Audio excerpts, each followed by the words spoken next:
Hi, and welcome to 3 Things in 3 Minutes. I'm Nersi. Today, we are looking at Terror Below from Renegade Game Studios. It normally plays 2 to 5 players with some solo scenarios, and it plays realistically in 45 to 90 minutes. What it's about. This is basically a pick up and deliver board game adaptation of The World of Tremors, the movie from 1990. You play a band of heroes roaming the Nevada desert, grabbing giant worm eggs and dropping them off as bounties around the town for points, and occasionally killing worms without being killed yourself. Each turn, you play a vehicle that not only tells you how many actions you take, but also will manipulate the worm's movements, hopefully against your opponents. Once a worm has a set number of cards played on it, it attacks, generating more eggs and rubble. The first player to score 20 points, or the most points if someone's eliminated, wins. What I like.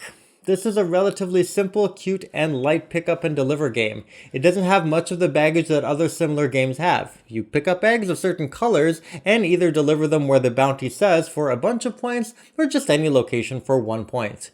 The buying system is also easy. You pick up rubble, and every time you get 3, you get a random item or weapon, and so this keeps each turn breezy and fast.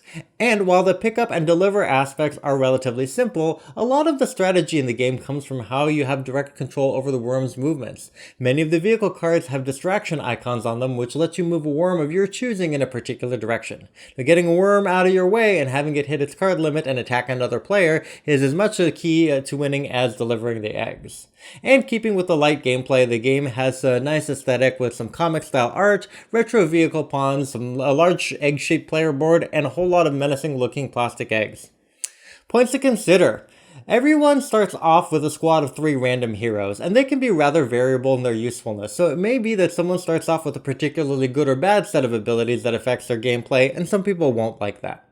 Also, the game has a fairly different feel with higher player counts, because each turn you play vehicle cards that often manipulate worms' movements. And if you're clearly in the lead in a 5-player game, 4 other players have a chance to send worms after you before you have a chance to react, and it can become a much more offensive game at higher player counts.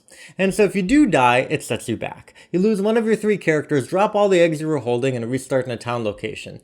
Now, you don't get eliminated until you lose all of your characters, and you can revive them at the hospital, but even that requires an egg delivery, which means going back out into danger, and so if everyone plays the game aggressively, it can become something of a grind to just regain lost ground.